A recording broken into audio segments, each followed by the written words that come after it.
Hello everyone, welcome to Sunshine classes. इस video से हम स्टार्ट कर रहे हैं 1000 MCQ सीरीज़ कंप्यूटर सब्जेक्ट की for JKPSI and junior assistant exam. ठीक है, तो क्वेश्चन नंबर 1 हम डिस्कस करते हैं। What is the temporary memory of a computer is called. ठीक है, जे देखो, सबसे पहले हम देखते हैं कंप्यूटर की मेमोरीज़ की क्या क्या टाइप्स हैं। ठीक है ना, तो जैसे एक ह्यूमन बॉडी में ब्रेन होता है ना, वो क्या करता है, स्टोरेज करता है। वैसे ही जो हमारा कंप्यूटर है उसके अंदर भी डिफरेंट टाइप्स की मेमोरीज होती हैं जो डाटा और इंस्ट्रक्शंस को क्या करती हैं, स्टोर करती हैं। ठीक है ना, तो कंप्यूटर की जो मेमोरी है वो एक्चुअली में 3 टाइप की होती है। ठीक है ना, एक होता है कैश मेमोरी, एक होता है प्राइमरी मेमोरी, एक होता है सेकेंडरी मेमोरी। ठीक है, कैश मेमोरी एक ऐसी मेमोरी होती है जो एक्ट करती है बफर यानी बीच की मेमोरी है ना। CPU और मेन मेमोरी के बीच की मेमोरी को हम बोलते हैं कैश मेमोरी। ठीक है ना, तो कैश मेमोरी में ऐसा डाटा स्टोर होता है जो CPU को बार बार चाहिए होता है। ठीक है, ओके। फिर आते हैं हम प्राइमरी मेमोरी को हम मेन मेमोरी भी बोलते हैं। ठीक है ना, इसको क्या बोलते हैं, और मेन मेमोरी। ठीक, और जो हमारा कंप्यूटर है इसके बिना रन नहीं कर सकता है। ठीक है ना, तो प्राइमरी मेमोरी के बिना कंप्यूटर रन नहीं कर सकता है। प्राइमरी मेमोरी भी हमारे पास 2 टाइप की होती है, एक होता है रैम, एक होता है रोम। रैम आ गया रीड ऑनली मेमोरी, रोम आ गया रोम आ गया रीड ऑनली मेमोरी, और रैम आ गया रैंडम एक्सेस मेमोरी।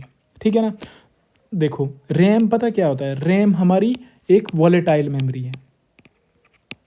ठीक है ना, वॉलेटाइल मेमोरी का मतलब क्या है, यानी इसमें जो भी डाटा स्टोर होता है ना वो टेम्परेरी पीरियड के लिए स्टोर होता है, और जब लाइट चला जाएगी ना तो इसमें से जो है रैम में जो डाटा स्टोर है वो लॉस हो जाता है। इसलिए हम क्या करते हैं, UPS का यूज़ करते हैं। आई समझ, UPS होता है ना बॉक्स एक, तो ये क्या करता है, पावर सप्लाई करता है इन केस ऑफ इमरजेंसी। ठीक, और रैम 2 टाइप्स की होती है, एक होता है स्टैटिक रैम और एक होता है डायनेमिक रैम। ओके, ठीक। अब दूसरी टाइप क्या है हमारी, रोम यानी रीड ऑनली मेमोरी।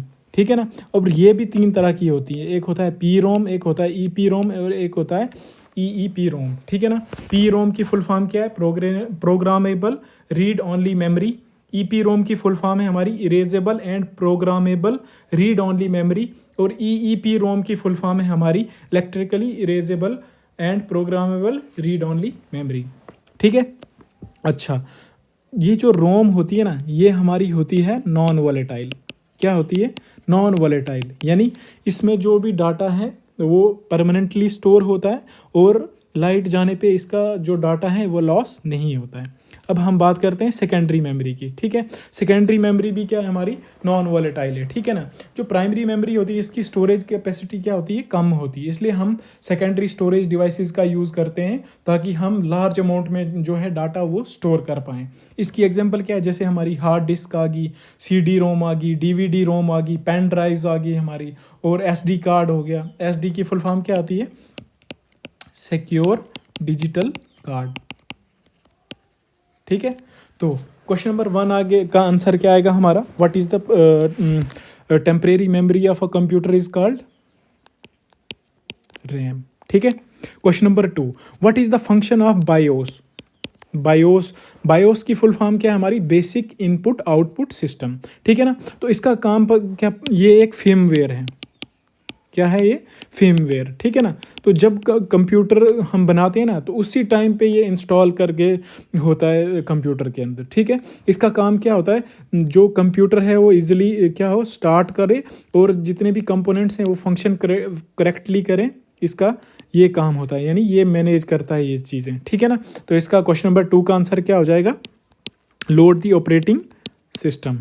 ठीक है ना, question number 3, the CPU is also known as, CPU को हम क्या बोलते हैं, ब्रेन ऑफ द कंप्यूटर। ठीक है ना, CPU की फुल फॉर्म क्या है हमारी, सेंट्रल प्रोसेसिंग यूनिट। ठीक है ना, अब CPU के अंदर क्या होते हैं, अलग अलग कंपोनेंट्स होते हैं। ठीक है ना, CPU का काम क्या होता है, प्रोसेसिंग करना, है ना। कंप्यूटर को जो भी हम इनपुट देंगे, ठीक है, जो हमारा CPU है वो क्या करेगा, उसकी एक प्रोसेसिंग करेगा, उसके बाद हमें क्या मिलेगा, एक डिज़ायर्ड आउटपुट मिलेगा।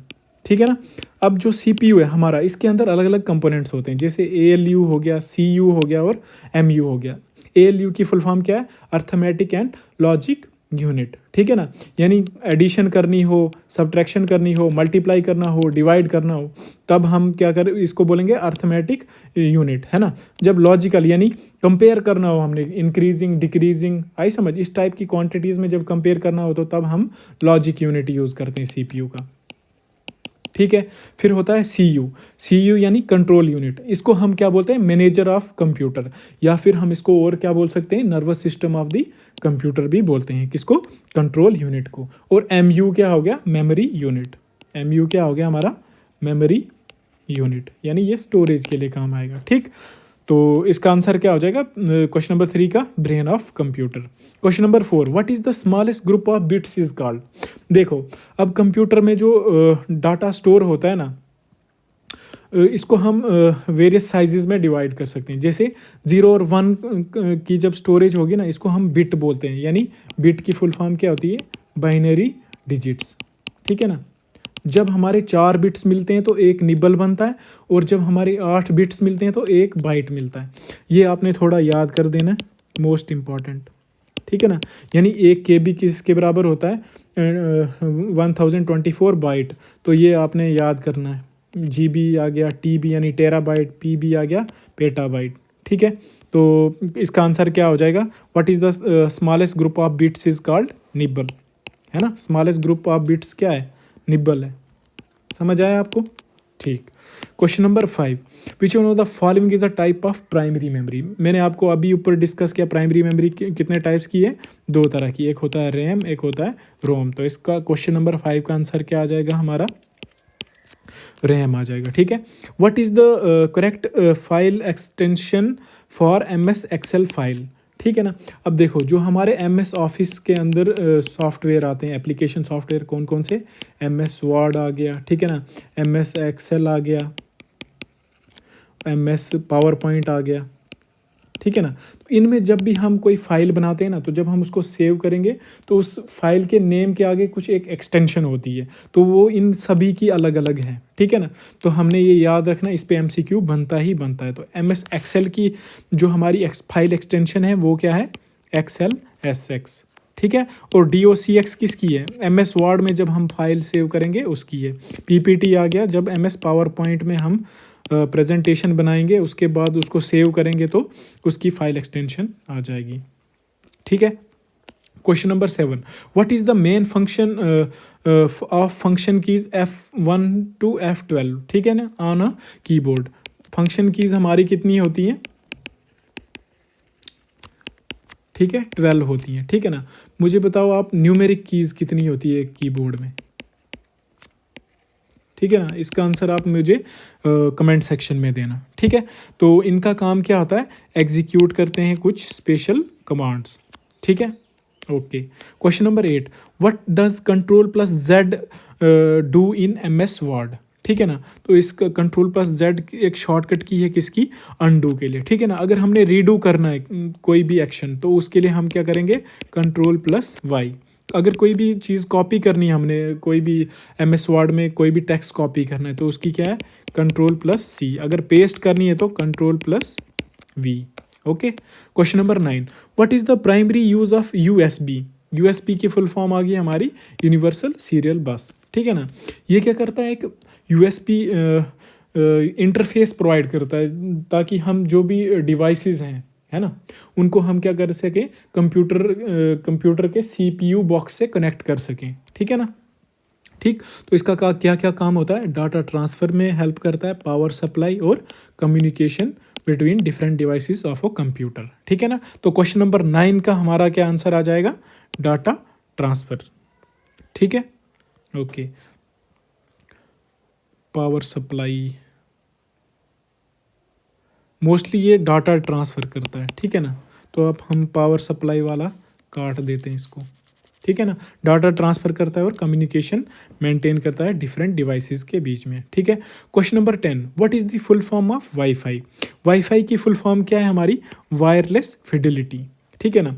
ये वाईफाई क्या होता है, एक हमारा नेटवर्क यानी इंटरनेट से जुड़ने का तरीका है, वायरलेस तरीका है हमारा इंटरनेट से जुड़ने के लिए, ठीक है ना। और ये क्या करता है, यूज़ करता है रेडियो वेव्स, ताकि हमारे पास क्या हो, वायरलेस हाई स्पीड इंटरनेट से हम कनेक्ट कर पाएँ, ठीक है। अच्छा, और स्पीड क्या होती है, मैक्सिमम वाईफाई से हम कितना 54 Mbps, ठीक है। और रेंज यानी कि अगर हम एक पॉइंट पे वाईफाई लगा हुआ है तो वो कितने मीटर्स या किलोमीटर्स के रेडियस में डाटा ट्रांसफ़र कर सकता है या इंटरनेट सर्विस प्रोवाइड कर सकता है, वो है 100 मीटर, ठीक है। और वाई मैक्स की फुल फॉर्म क्या है, wireless interoperability for microwave access, और इसमें स्पीड क्या है 70 Mbps, और इसकी रेंज ज़्यादा है, ठीक है, यानी 90 किलोमीटर्स तक हम इससे इंटरनेट प्रोवाइड कर सकते हैं। और ये स्पेक्ट्रम का यूज़ करता है, और ये वाईफाई किसका यूज़ करता है, रेडियो वेव्स का।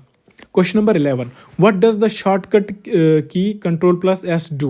Ctrl+S क्या करता है, हमारा सेव करता है किसी भी फाइल को, अगर हमने सेव करना है, ठीक है। अगर हमने डिलीट करना है तो हम क्या करते हैं, Ctrl+Delete, यानी परमानेंटली डिलीट करता है फाइल को without moving it to recycle bin. जैसे हम हमारे फ़ोन में क्या करते हैं, कोई भी फ़ोटोज़ डिलीट करते हैं, है ना, तो वहाँ पे रिसेंटली डिलीट में हम जाते हैं, है ना, तो वहाँ से 30 डेज़ के पीरियड तक हम वहाँ से क्या करते हैं, फ़ोटोज़ को रिकवर कर सकते हैं, उसके बाद वो परमानेंटली डिलीट हो जाएंगे। लेकिन MS विंडोज़ में ऐसा नहीं होता है, ठीक है ना। यहाँ पे यहाँ पे कोई पर्टिकुलर टाइम मेंशन नहीं होता है कि आप यहीं से इतने समय तक ही आप रिकवर कर सकते हो, ठीक है। तो अगर हमने कंप्यूटर से परमानेंटली अगर किसी फाइल को डिलीट करना है तो हम क्या करते हैं, Ctrl+Delete का यूज़ करते हैं। अगर हमने स्क्रीनशॉट लेना है तो हम क्या कर सकते हैं, Alt+Print स्क्रीन, कीबोर्ड पे प्रेस करो, आप स्क्रीनशॉट ले लोगे जो भी स्क्रीन विजिबल होगी। अगर हमने कोई विंडोज़ को क्लोज करना है तो शॉर्टकट की क्या है हमारी, Alt+F4, ठीक है। Question number 12, which of the following is an example of cloud storage. Cloud storage का मतलब क्या होता है, यानी जो इंटरनेट पे जो कंप्यूटर डिवाइसेस होंगे ना, या फिर जो सर्वर्स होंगे, उस पर हम क्या करते हैं, हमारा जो डाटा है उसको स्टोर करते हैं इंस्टेड ऑफ हमारा किसी फ़ोन वगैरह में, ठीक है ना। तो उसी को हम बोलते हैं क्लाउड स्टोरेज। तो क्वेश्चन नंबर 12 का आंसर आ जाएगा हमारा गूगल ड्राइव, ठीक है ना। Okay, question number 13, what is phishing related to.